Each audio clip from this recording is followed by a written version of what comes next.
Il a dit que cette fille lui avait fait la même chose. Alors, prise de compassion, je l'ai cru. C'est seulement 7 mois après qu'il m'a avoué qu'elle ne l'avait pas forcé et qu'il avait juste envie d'elle. Il m'a trompé une autre fois pendant cette période et encore une autre fois après.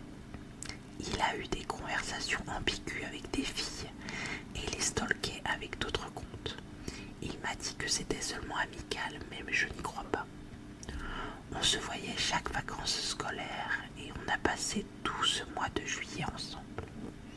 Un jour, j'étais sur son téléphone et j'ai demandé pour regarder ses photos. Sans intention de stalker, juste pour regarder les photos qu'il faisait. Il s'est mis à paniquer et m'a dit de surtout pas le faire, alors je n'ai pas regardé. C'est malhonnête de ma part, mais j'ai fouillé le lendemain, car je pensais qu'il me trompait encore. À la place, j'ai vu des photos prises en cachette de moi et de sa mère. Des photos assez intimes. J'ai donc reposé le téléphone comme si de rien n'était et je l'ai confronté. Je lui ai expliqué que je ne me sentais pas de rester avec une personne qui me cachait des choses en permanence, surtout si la plupart du temps c'était des tromperies. Alors excusez-moi, je viens de perdre la ligne.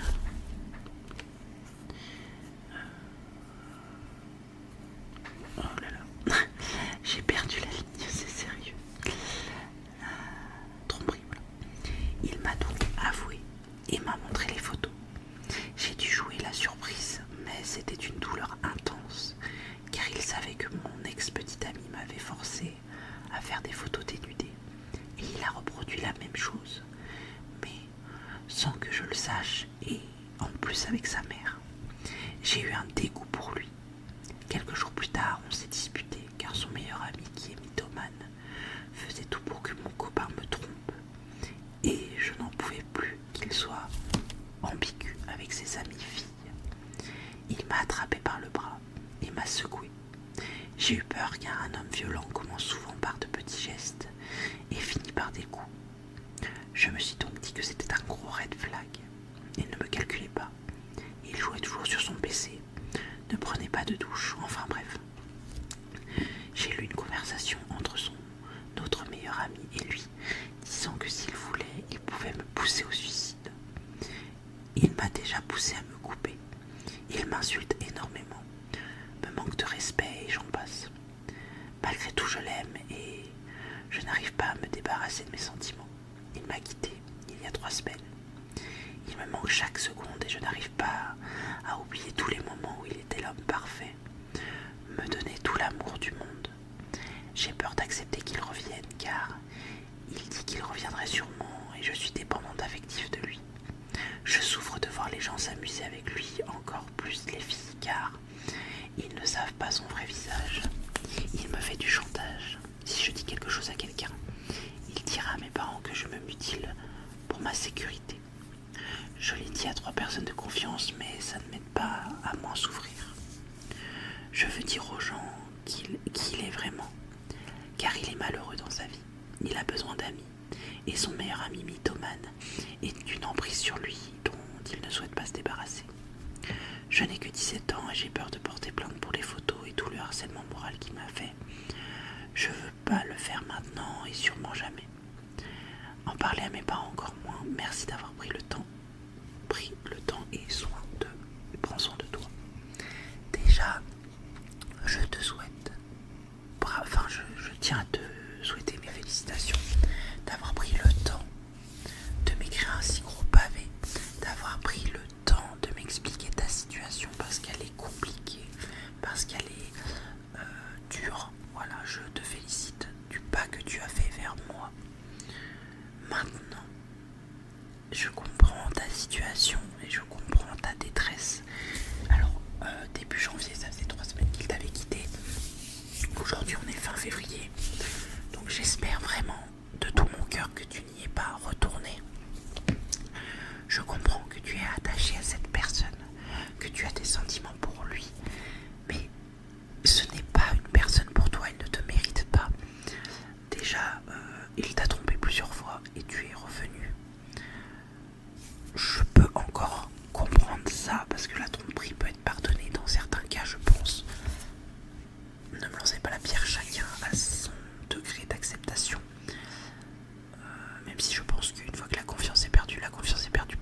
soit il t'a trompé plusieurs fois et il te ment tout le temps. J'ai l'impression qu'il n'a jamais vraiment été honnête avec toi, qu'il n'a jamais eu une relation saine avec toi. Puis il y a le fait qu'il parle avec cet ami qui n'est pas quelqu'un de bien. Il parle de suicide, qu'il peut te faire beaucoup de mal. Tu as peur. C'est vraiment une relation qui n'est pas saine et tu dois vraiment t'en extirper. Alors je comprends que tu as des sentiments pour lui. Quand on a été attaché à une personne autant de temps, on ne peut pas du jour au lendemain ne plus rien ressentir. Mais sache que pour ta sécurité et pour toi-même, il faut vraiment que tu l'oublies, que tu le laisses de côté, que tu essayes au mieux de penser à toi. Il faut savoir être égoïste dans la vie. Et là, c'est le parfait cas. Ce mec est dangereux. Il est dangereux. Tu es mineur. De plus est, je ne sais pas si lui, il l'est. Mais j'espère vraiment que ce n'est pas un adulte et qu'il a à peu près ton âge. Parce que sinon, ce serait vraiment très bizarre comme situation. Tu ne veux pas en parler à tes parents, ce que je comprends. Mais il faut vraiment que tu aies quelqu'un de confiance, une amie, une tante, une cousine, peu importe quoi, mais que tu aies quelqu'un à qui te confier déjà. De un, ça va t'aider. Tu as dit que tu en as déjà parlé à quelques personnes, mais il faut que tu continues à extérioriser tout ce que tu as en toi, que tu arrives à être en sécurité chez toi et que voilà, tu t'occupes de toi, que tu fasses des choses que tu aimes et que petit à petit tu verras avec le temps, tu te rendras compte de tout ce qu'il t'a fait et l'amour que tu lui portes va doucement partir.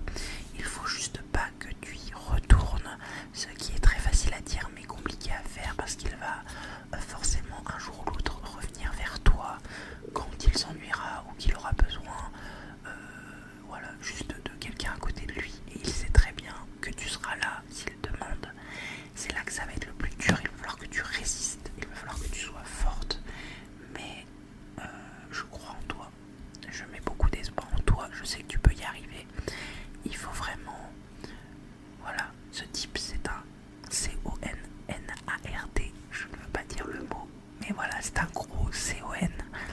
Il ne te mérite pas. Tu mérites quelqu'un de bien, tu mérites quelqu'un de sain.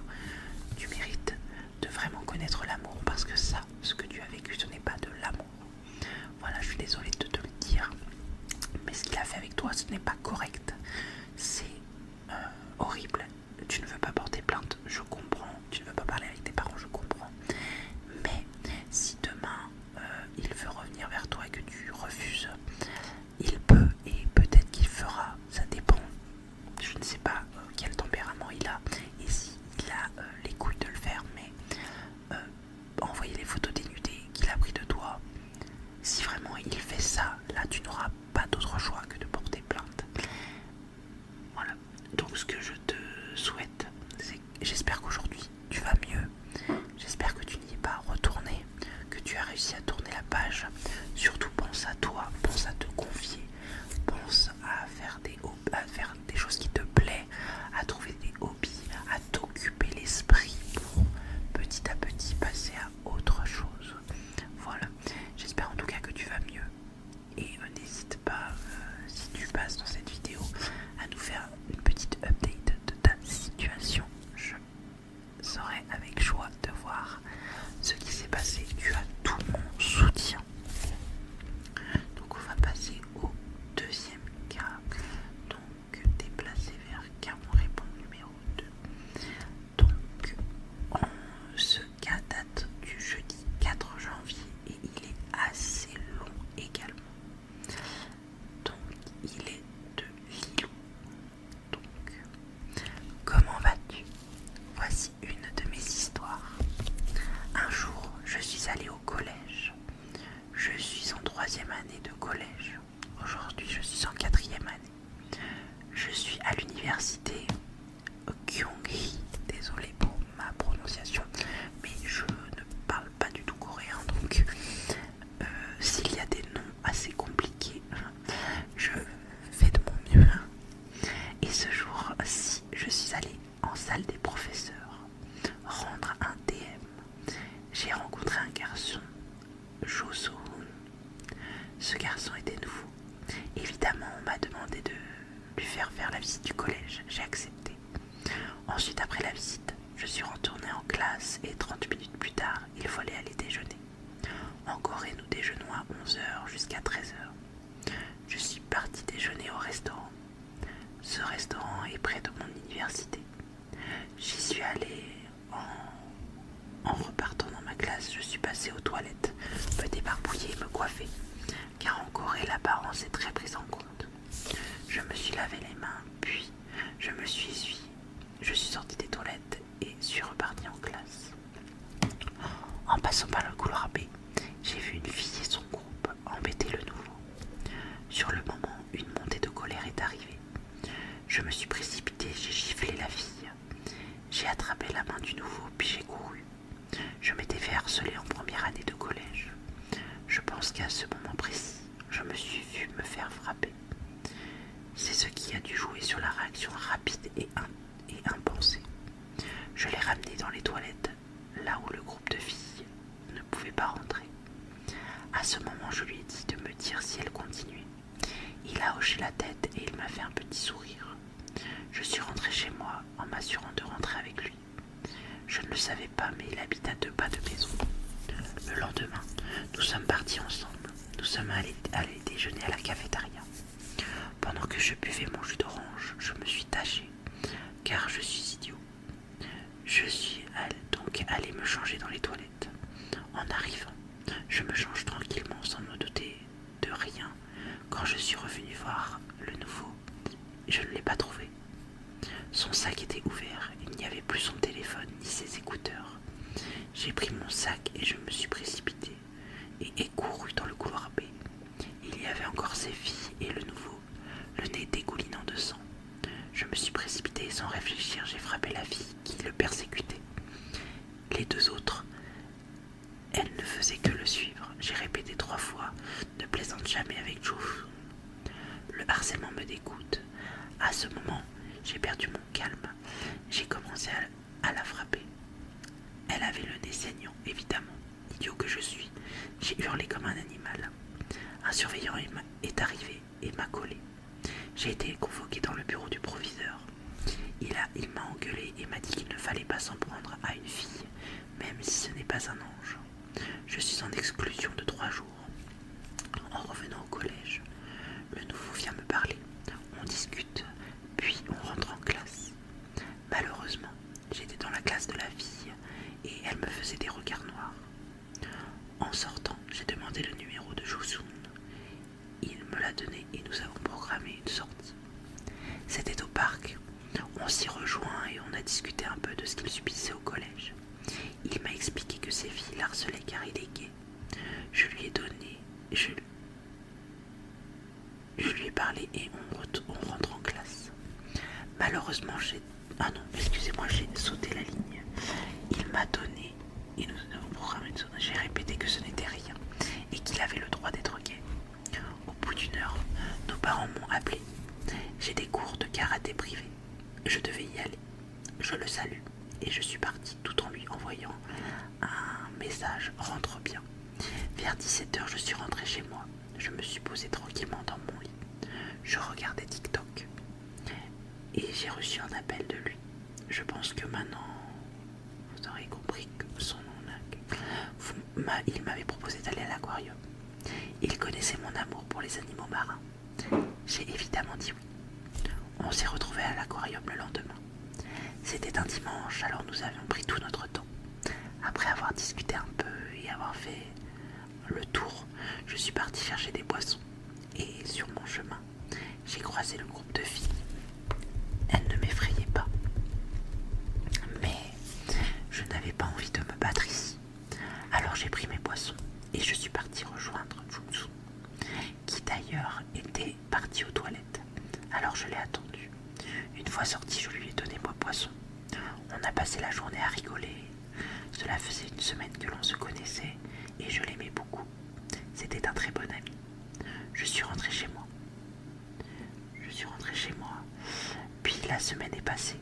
On est arrivé aux vacances d'été et cela faisait 4 mois et demi que lui et moi étions meilleurs amis. Je l'ai invité à la plage un jour, puis En allant me doucher pour rentrer, il m'a interpellée. J'y suis allée en me demandant qu'est-ce qu'il pouvait bien vouloir. Il m'a attrapé par les hanches, a posé ses mains sur mes joues et m'a embrassée. Excusez-moi, je perds ma ligne à chaque fois. Je ne m'étais jamais demandé si j'étais gay ou si quelqu'un me plaisait. On s'est embrassé et je suis rentrée sans dire un mot. J'étais gênée, car je n'ai pas aimé, car c'était soudain, mais je ne savais pas quoi dire. Le lendemain, il m'a invité à passer la journée chez lui pour jouer aux jeux vidéo, mais surtout discuter de ce qu'il avait fait le jour dernier.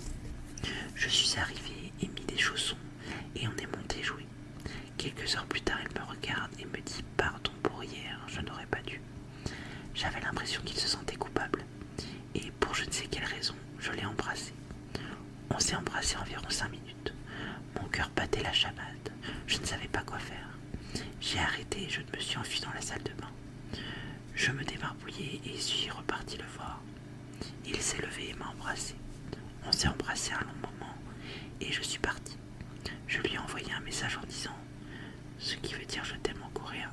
Il m'a répondu « Moi aussi je t'aime ». Je ne sais pas pourquoi. À ce moment, j'ai souri et je lui ai envoyé un cœur. Les vacances d'été sont finies.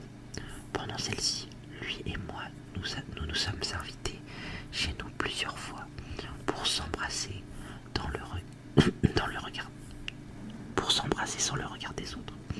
Évidemment, mon père n'est pas d'accord sur le fait qu'un homme aime un homme. Alors, quand mon père était là, on se contentait de jouer et de profiter du moment.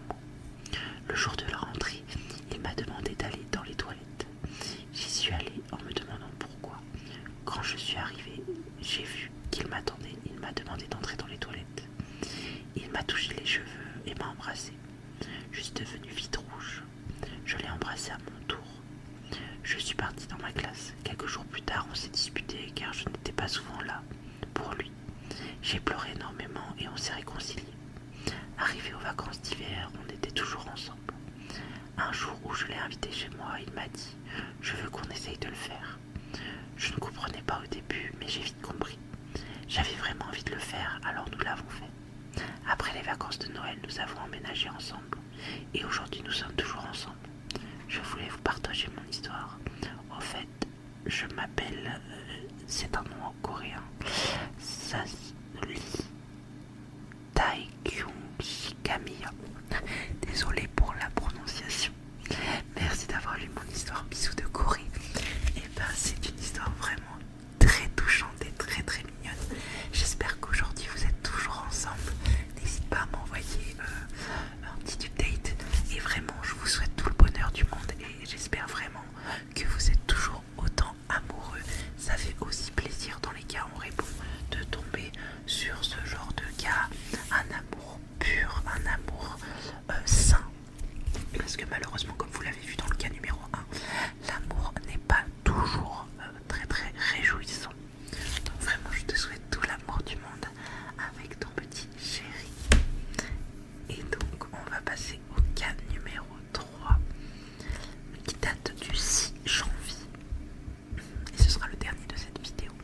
Il est plutôt court, donc ça va changer des deux précédents. Hello Caro, je te souhaite tout d'abord mes meilleurs vœux pour cette année 2024. Merci beaucoup, à toi aussi. Je trouve ton concept toujours aussi intéressant et j'avais envie de te faire part d'un petit quelque chose. Pour commencer, je suis un garçon et j'ai rencontré il y a environ 2 ans une amie qui est devenue une de mes meilleures amies maintenant.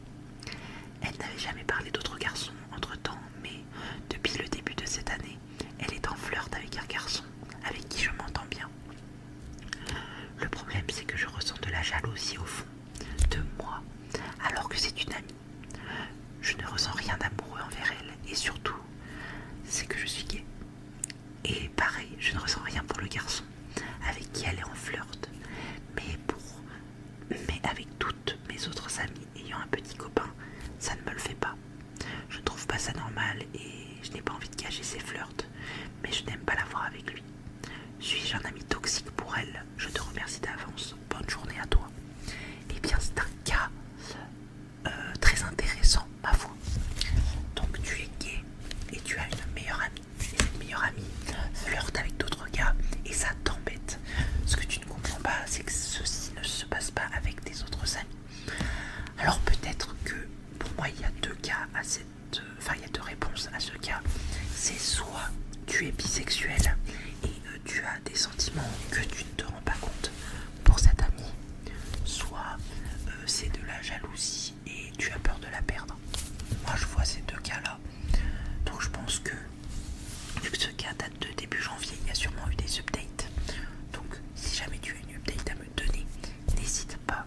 Mais ce que moi je pense que tu dois faire, c'est te poser et réfléchir sur les sentiments que tu peux avoir pour cet ami. Peut-être que ce n'est rien, que ce n'est que de l'amitié, mais je ne voudrais pas que tu passes à côté d'une belle histoire. Je comprends que tu ne veux pas lui dire pour ne pas qu'elle ne flirte plus avec des hommes, mais malheureusement la vie est courte, malheureusement la vie, on n'a pas le temps de s'emmerder comme on dit, et vraiment si c'est de l'amour, eh bien il faut foncer. Je pense, dans la manière dont tu le dis, dans la manière dont c'est tourné, je pense que tu as très certainement des sentiments pour elle, mais vu que tu es gay, tu penses ne pas en avoir. Mais dans la vie, voilà, on peut penser être ci, ça, être rangé dans une case et du jour au lendemain se rendre compte qu'on ne correspond plus à cette case. Personnellement, moi je suis bisexuel, j'aime autant les hommes que les femmes et je m'en suis rendu compte le jour où je suis tombée amoureuse d'une femme et je me suis dit mais Caroline, en fait on s'en fout de qui tu tombes amoureux, on s'en fout dans quelle case tu es, juste tu aimes cette personne.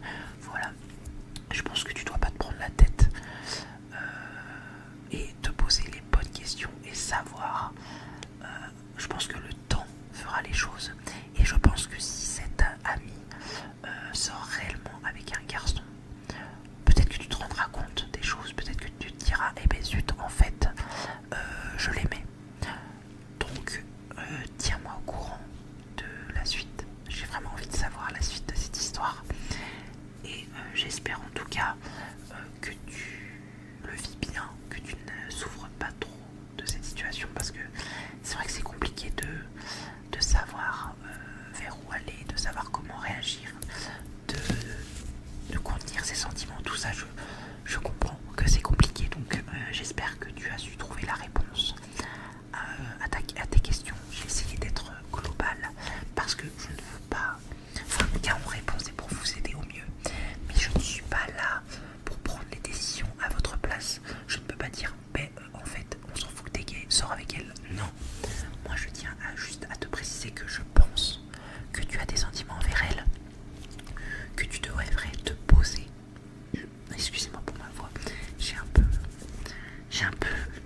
d'éclair, mais bon, que tu dois du coup te poser les bonnes questions et te dire la vie est courte, je m'en fous dans quelle case je suis, est-ce que je l'aime, est-ce que je l'aime pas, qu'est-ce que je fais, et surtout sois honnête avec toi-même et sois honnête envers elle. Voilà, j'espère avoir répondu au mieux à ton cas. On répond. Donc il me reste 4 mails. Donc n'hésite pas si tu as une petite histoire, tu as un problème, tu as quelque